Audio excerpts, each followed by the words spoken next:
Denzel Washington is one of Hollywood's most powerful, magnetic and sexy leading men.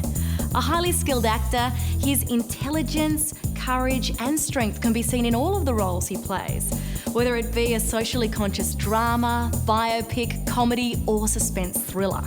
A gifted actor, his success has done a lot to expand the range of dramatic roles given to African American actors and actresses. Denzel was born in Mount Vernon, New York in 1954.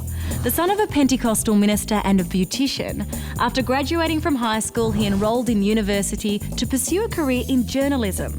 But after performing in student theatre productions, he caught the acting bug, and so after graduation, moved to San Francisco where he won a scholarship to study at the American Conservatory Theatre.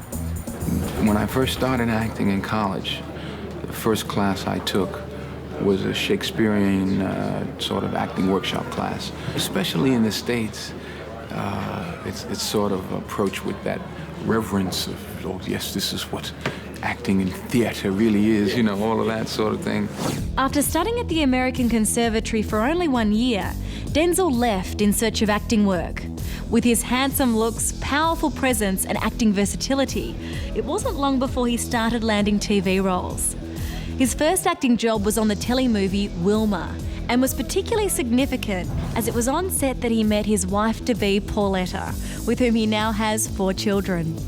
But his big break came in 1982 on the popular TV hospital drama St. Elsewhere, which he starred in for its full 6-year run. During this time, Denzel dabbled in film.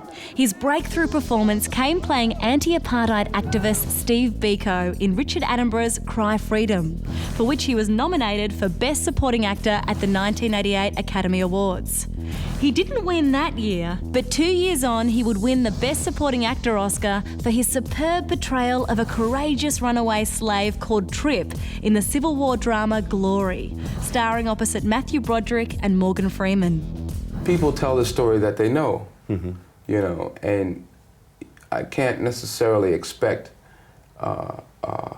whites in Hollywood to know stories of blacks, you know, and even Ed was willing to say, you know, we know the basic history, but we don't know the inside of the culture and the real, you know, nuts and bolts of it. So that's, you know, where like Morgan Freeman and myself, we kind of added those elements to make it more realistic. Winning an Academy Award often has a major impact on an actor's career. But how did it affect Denzel's day-to-day life? I still have to put out the garbage every day in the house. But it's an honor to know that your peers recognize your work, you know, that you belong to the club, as it were. In 1992, Denzel Washington would play one of his most critically acclaimed roles in Spike Lee's Malcolm X, a part that he'd actually wanted to play ever since he began acting training. His powerful performance as the Black nationalist leader earned him his 3rd Academy Award nomination. Malcolm X transformed Denzel's career. Not only did he go on to name his son Malcolm, but the role instantly turned him into one of Hollywood's most respected actors. Offers came flooding in, and he even turned down the chance to play Martin Luther King Jr. because he didn't want to be typecast. But taking on such heavy emotional performances also had a negative effect. You know, after having done Malcolm X, I really didn't want to make another film because I didn't have any energy. But he found the energy somewhere, and in 1993 appeared in 3 films. Kenneth Branagh's film adaptation of Shakespeare's Much Ado About Nothing, the political thriller The Pelican Brief alongside good friend Julia Roberts, and then he took a big risk when he starred opposite Tom Hanks in the topical Philadelphia, playing the homophobic lawyer of a man dying of AIDS. Those who are the most homophobic or prejudiced or whatever toward gays or toward anyone who has AIDS, they'll probably look at my character and say, yeah, that's right, good. That's right, he's saying what I want to say. Finally, we have our voice, you know. But I think the subtle changes that he makes as the film goes along, at least by the end of the film, if they've stuck with him and they agree with him, then they have to be at least as different by the end of the film as he is, you know, at least willing to maybe rethink their way of thinking. His thoughtfulness has been a central theme in most of Denzel Washington's role choices, And although a lot of his films have centred on stories that challenge people's opinions and views of the world, he also sees the benefit in making movies that simply aim to entertain. A lot of people go to the movies just to feel good, to feel happy. So movies that make them feel good and happy are equally as important. You know, I mean, I'm in the film business. I lead somewhat of a luxurious life. So what's important to me is not necessarily important to some guy who's hacking away with a shovel or cleaning the streets for 12 hours a day. He doesn't want to know from hard times when he goes to the movies. He wants to see, you know, the pretty girl or whatever and escape. A string of successful entertainment-focused films followed, including Virtuosity, Courage Under Fire and He Got Game, which saw Denzel reunite again with director Spike Lee. He also starred alongside Gene Hackman in the military thriller Crimson Tide, which marked the start of a professional collaboration with director Tony Scott, who would go on to direct many more Denzel films. We know each other. I know how he works, he knows how I work. So far, 4 films, I've had a great time every time with Tony. In 1999, Denzel starred opposite Angelina Jolie, playing a paralysed detective in the thriller The Bone Collector, which gave him a slightly different challenge than what he was used to. I played some challenging individuals and parts in my days, but this is the most unique challenge, definitely physically. I've never had my tools taken away from me, the ability to express and to move and to turn my head. All of those things were frustrating at times. I mean, the actor's body is his instrument, his tool. So to have 3% of that, 90 some odd percent of that taken away, you have to sort of act with your soul. Denzel Washington received wide critical acclaim for his next role in The Hurricane. He dug deep both physically and emotionally to tell the real-life story of the boxer Reuben Hurricane Carter, who spent 20 years in jail on false triple murder charges. A very physically demanding part, director Norman Jewison challenged Denzel, who worked out for an entire year with a boxing trainer so that he could nail the role. He put me on the spot. You know, he sort of challenged my competitive spirit a little bit, ego, if you will. He says, look, Denzel, you know, you got to get up there in your shorts, and there's nothing I can do, you know, with the camera to help you. I mean, I know you're 44 years old now, and I'm like, look, you just have the film ready. You be ready. I'll be ready. Denzel's discipline and focus paid off, and his standout performance was recognised with awards at the Berlin Film Festival and Golden Globe Awards. How do you feel? I feel good. What makes you feel so good? I won. Well, you know, is that what I said? Well, look, I mean, 10 years ago, I was standing here in this building for Glory, and it was a good night. It's a good night again, and hopefully in a couple of months it'll be another good night. So.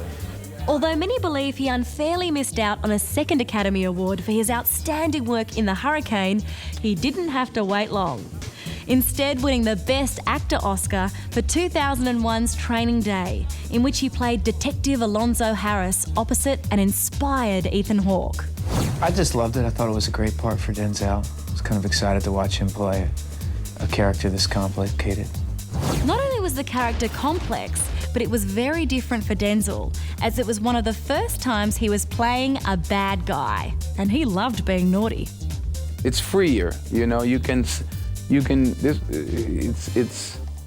sexier.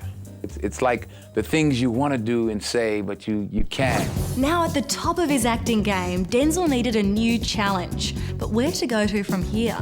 Well, for Denzel, it meant stepping behind the camera and directing 2002's Antoine Fisher. Directing really reawakened me. I was really bored with acting. Around 2000 to 1999, I was really ready to do something else. And I did. I tried directing a movie, and then I realized I was crazy for trying that. But I loved it. Back in front of the camera, roles in John Q, Out of Time and Man on Fire followed, before Denzel starred opposite screen legend Meryl Streep in 2004's The Manchurian Candidate, and she only had good things to say. Denzel, as an actor, brings such size and a sort of broken dignity to this role. I think a lot of the work, you know, that other actors huff and puff to do, he just sort of walks in with it. And it's a great quality. It's star quality. With Denzel's star quality shining as brightly as ever, he once again teamed up with Tony Scott on 2006's Deja Vu, before working with Tony's brother, acclaimed director Ridley Scott, on American Gangster. Denzel then took on his second directorial project, the Oprah Winfrey-produced film, The Great Debaters. During the same year, Denzel's career was celebrated, along with Kate Winslet, when they were both honoured with a BAFTA Stanley Kubrick Excellence in Film Award. It's an honor, first of all, to be recognized, to be mentioned in the same breath, and to win an award, Stanley Kubrick Award. It's just amazing. What role stands out as a favorite or one that... I don't have a favorite.